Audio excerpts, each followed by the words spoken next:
Mahasiswa menyatakan Mosi tidak percaya kepada Pemprov Banten karena di usianya yang ke-15 tahun, Provinsi Banten jauh dari harapan masyarakat Banten.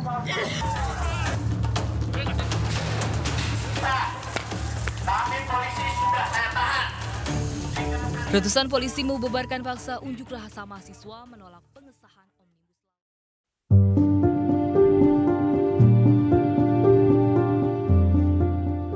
Sejak mulai tahun 1953 dan terus berproses dan sempat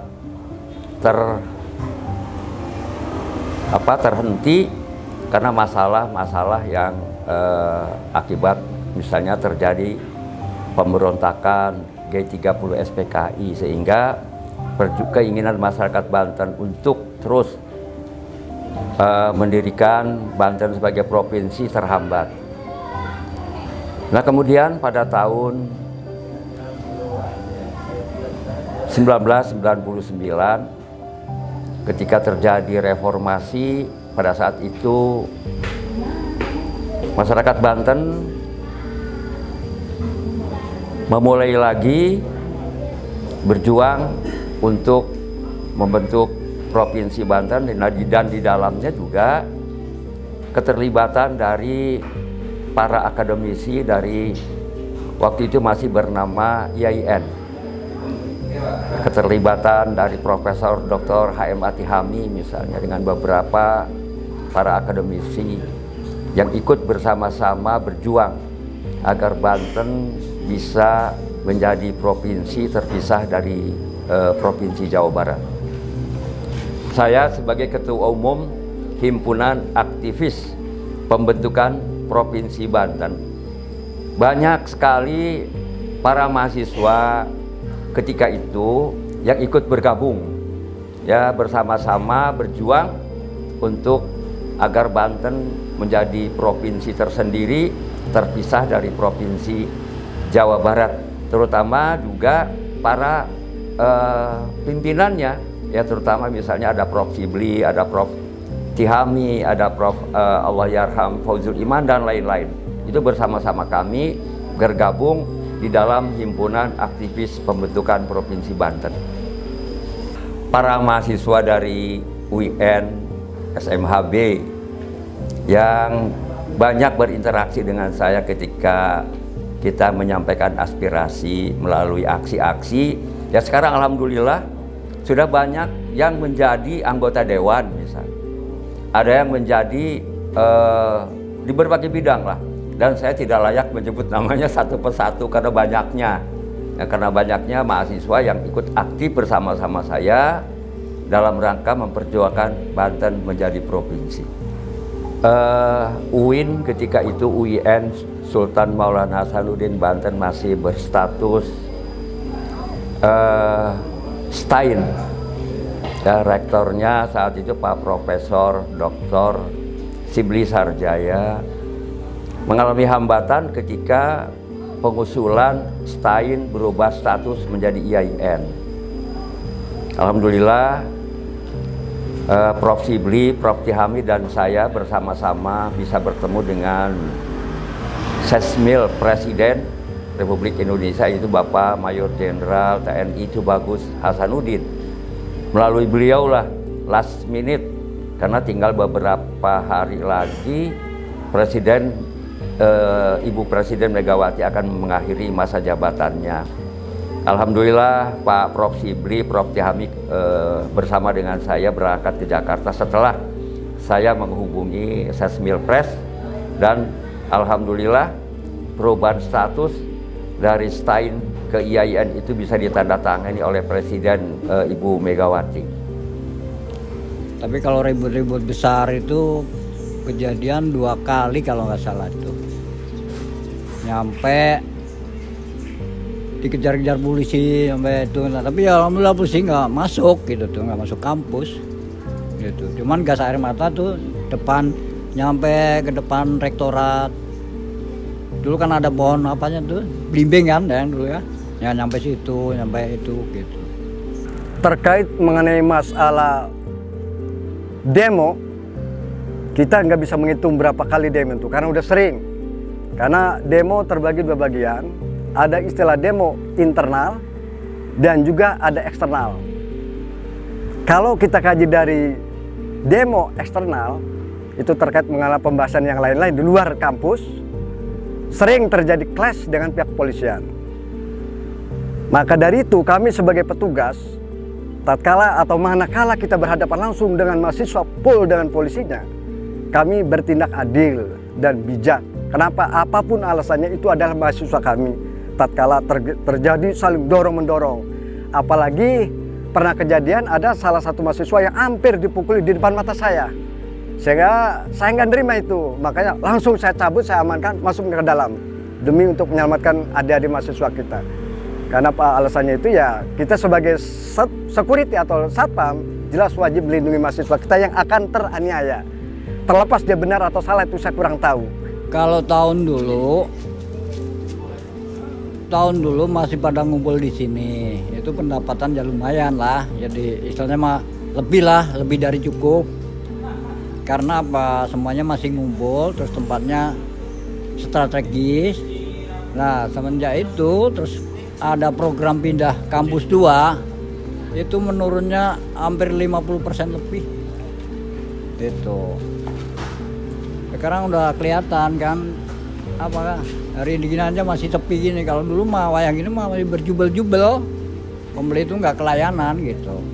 Manakala dia mengadakan demo atau apa itu pun, dia keras itu di luar. Begitu dia selesai demo, dia hubungan baik-baik lagi dengan satpam. Jadi nggak ada masalah. Artinya tatkala mahasiswa menyuarakan demo, kita nggak ada rasa risih atau riskan, karena jelas dia demo itu menyuarakan apa istilahnya aspirasi mahasiswa itu sendiri untuk disampaikan. Contohnya kalau eksternal pada pemerintahan daerah, ya, namun di tengah perjalanan atau proses untuk demo itu tentunya langsung berbentur langsung dengan aparat kepolisian. Kami sebagai security harus betul-betul memahami tentang itu. Kita harus bekerja dengan maksimal sesuai dengan kemampuan kita sebagai security untuk mengamankan adik-adik mahasiswa ini yang telah terjadi clash dengan para polisi itu tadi. Ya alhamdulillah, kalau kita kan jualan ini mah nggak ada sih. Nggak ada anak-anak yang ngutang. Paling lupa bayar, besok bayar gitu ada. Tapi kalau sengaja, Mas ngutang dulu nggak ada. Soalnya apa, ini kan budgetnya cuma 5.000, masa sih gitu. Nggak ada mahasiswa yang ngutang. Tapi kalau lupa bayar ada sebagian gitu. Kalau mah beli Mas ngutang dulu nggak ada. Itu mah kalau di saya ya, kalau di yang lainnya nggak tahu. Bedanya kalau mahasiswa dulu yang saya katakan tadi, mahasiswa dulu kelihatannya frontal. Tapi di awalnya doang, begitu dia selesai itu baik.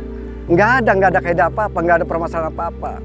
Satu itu, keduanya mahasiswa dulu itu sering walaupun tidak ditopang atau didukung dengan sarana dan prasarana yang memenuhi, nggak seperti sekarang ya. Kalau sekarang itu sarana yang saya anggap udah sangat-sangat bagus sekali. Dari infrastruktur udah bagus, ya, terus masalah akademiknya juga bagus, ya, semoga bagus aja selanjutnya gitu. Kira-kira seperti itu. Jadi bedanya sekarang mahasiswa ya secara intelektualitasnya emang diakui ya udah pintar-pintar, terbukti tatkala ada kalau istilah bahasa saya pertandingan di luar itu ya, dari seperti seni bela diri, tapak suci, ya, termasuk turnamen-turnamen yang lainnya, ya alhamdulillah membuahkan hasil yang bagus. Itu kira-kira perbedaannya. Kalau dulu kan nggak seberapa dipertontonkan gitu ya. Kalau sekarang alhamdulillah seperti itu.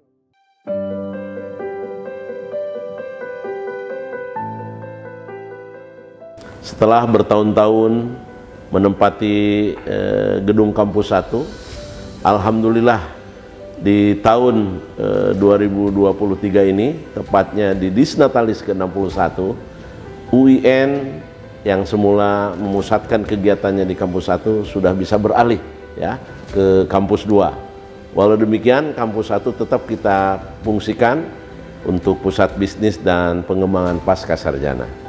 Ini tiada lain menjadi motivasi bagi kami dalam rangka pemenuhan sarana dan prasarana, sekaligus juga memberikan jawaban ya terhadap tantangan dunia pendidikan yang kita rasakan seperti yang dihadapi saat ini. Terkait eksistensi mahasiswa, terlebih setelah ada mahasiswa asing dan juga setelah kita terus memacu diri perbaikan sarana dan prasarana, pergeseran untuk lebih membaik itu terasakan sekali, terutama dalam menciptakan peradaban. Ya, kalau dulu ada apa yang disebut dengan mungkin ada titik jenuh ya dalam dunia kampus, tapi sekarang ini malah tertantang ya, karena pertama kita berada pada transformasi institusi itu sendiri, yang kedua transformasi digital, dan yang ketiga transformasi institusi. Sehingga dengan demikian mahasiswa pun merasa terpacu untuk mendesain dirinya bagaimana agar lebih berkualitas dan bisa bersaing dengan perguruan tinggi yang lain. Hal ini dibuktikan dengan banyaknya mahasiswa yang belajar ya, dan bahkan berkukerta di Thailand misalkan. Kemudian juga ada yang studi di Swiss ya, anak fakultas sains. Kemudian juga bahkan ada mahasiswa yang akan studi di Maroko ya, di Tunisia, bahkan di Amerika. Ini satu tanda bahwa dinamika situasi kemahasiswaan tentu berbeda dengan dinamika yang sudah-sudah. Di samping kampusnya dipusatkan di kampus 1, sekarang ini alhamdulillah sudah bisa bergabung memanfaatkan kampus 2. Sejak UIN di kampus Sultan Maulana Hasanuddin yang di Ciceri, yang pertama saya belum berjualan di sana, tapi saya tahu kampus itu dan pernah main ke sana karena beberapa teman saya kuliah di sana. Saat itu masih namanya YAIN ya, bukan UIN. Kalau sekarang alhamdulillah namanya udah UIN. Salah satu komponen pendidikan adalah tenaga pendidik.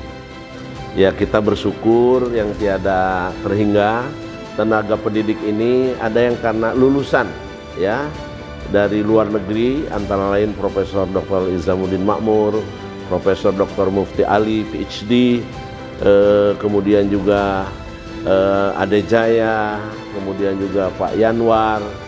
Nah, itu semua salah satu contoh real ya bahwa tenaga pendidik yang ada di ini, di UIN Sultan Maulana Hasanuddin ini sangat berkualitas dan juga memiliki daya saing yang sangat luar biasa.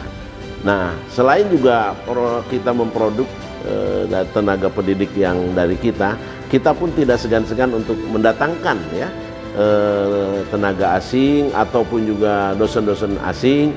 Seperti kita kemarin kedatangan Mr. Kapten dari Belanda yang menyampaikan orasi ilmiahnya, dan juga teman-teman dosen lain baik dari Turki, Saudi Arabia, Brunei Darussalam, dan lain sebagainya. Alhamdulillah semenjak saya bergabung di kantin UIN kampus Sultan Maulana Hasanuddin ini, saya merasa tidak dirugikan karena bisa berjualan di sini, mendapatkan keuntungan dari pagi sampai sore. Dan buat teman-teman, buat dosen-dosen, buat mahasiswa-mahasiswa, silakan datang ke kantin mangan-mangan, bisa jajan poci, bisa jajan seblak, pokoknya enak. Dan siapa tahu bisa kebeli Lexus buat angkat teh poci ya, buat teman-teman silakan datang. Alhamdulillah untuk mengejar keseimbangan antara ilmu umum dan ilmu agama, kita telah memiliki fakultas baru, yaitu Fakultas Sains. Yang dengan fakultas itu diharapkan sekat bahwa ini agama, ini umum, secara bertahap bisa berkurang, dan pada akhirnya kita sadari bahwa ilmu itu berasal dari dari sumber yang maha segalanya, yakni Allah Subhanahu wa Ta'ala. Dengan demikian kami terus berpacu dan memacu diri agar mahasiswa kami, lembaga kami tetap